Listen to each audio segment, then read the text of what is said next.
Dear all, Namaste. Today I am going to discuss about acute epiglottitis. This is also called as acute supraglottitis or supraglottic laryngitis because it is not only the epiglottis that is involved in this condition, but all the supraglottic structures may be involved. So it is called as supraglottic laryngitis. This condition is defined as rapidly developing inflammation of the epiglottis and adjacent supraglottic tissues, usually due to bacterial infection that can cause life-threatening airway obstruction. As you know, the supraglottic tissues are lax in children, so that may cause acute airway obstruction. It is more commonly found in male children, the ratio being 3:1 for male and female. The mean age of presentation is around 3 to 5 years. The most common causative organism is Hemophilus influenzae type B. Other organisms like Streptococcus pyogenes, Streptococcus pneumoniae, Staph aureus also may cause the disease. And tubercular bacilli or tuberculosis causes disease, especially in the adulthood.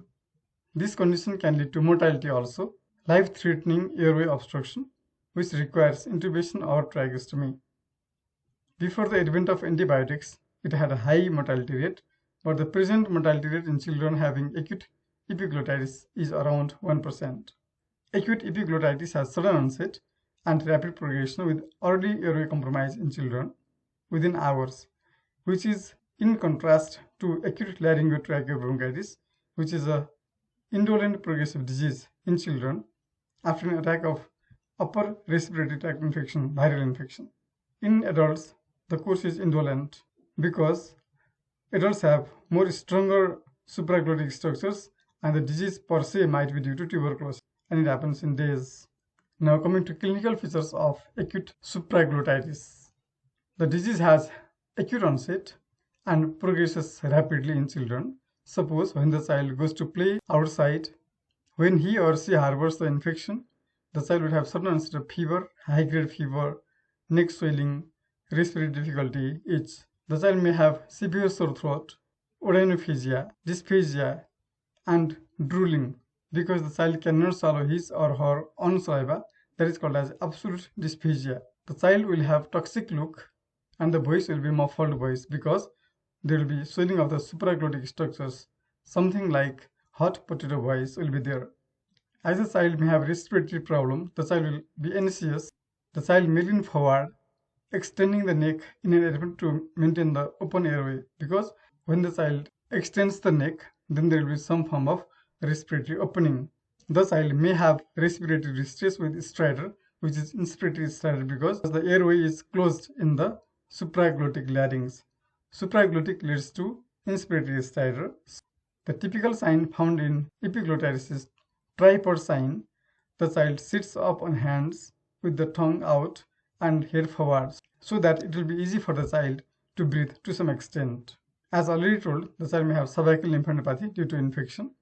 In the past, it was told that examination should be carried out in ICU or ER with intubation or tracheostomy set ready because if we try to secure IV cannula, the child will get frightened. If we look on the child's throat with the help of tongue depressor, the child may have respiratory spasm. On examination of the larynx, we can see inflamed epiglottis, AE fold, and erythroid cartilage, so-called supraglottitis. And the pus may be seen in the epiglottis also if it is for a slight longer duration.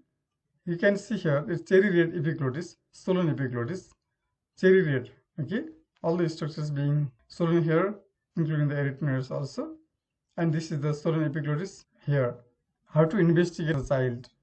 If the child is comfortable, we have to obtain plain X-ray soft tissue neck lateral view, which shows enlarged and swollen epiglottis, so-called thumb sign, and absence of deep, well-defined vallicula. This is called as vallicular sign.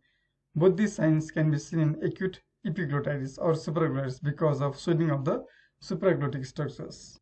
During intubation, culture from the epiglottis can be taken, which shows the growth of Hemophilus influenzae type B. And occasionally we can do blood culture and throat swabs to rule out other infections. In this X-ray, you can see swollen epiglottis and thickened AE fold, so-called thumb sign. Here also you can see the thumb sign in epiglottitis in elderly individuals. This is the plain X-ray soft tissue neck lateral view. Once the diagnosis is made clinically, then we have to treat the patient, which is a very important part of our treatment plan. The treatment is always emergency treatment. Our first priority should be to ensure the patient's airway, either by intubation or by tracheostomy under GA, if respiratory distress or stutter occurs. So this is emergency management. The child has to be mechanically ventilated until the swelling and inflammation decreases. Usually the child gets better by 24 to 48 hours with use of steroids and antibiotics. Then after that we can extubate the child. Therefore, tracheostomy is not very much indicated if we can see the trachea during intubation, but sometimes it may be difficult to visualize the trachea. But sometimes it may be difficult to visualize the airway.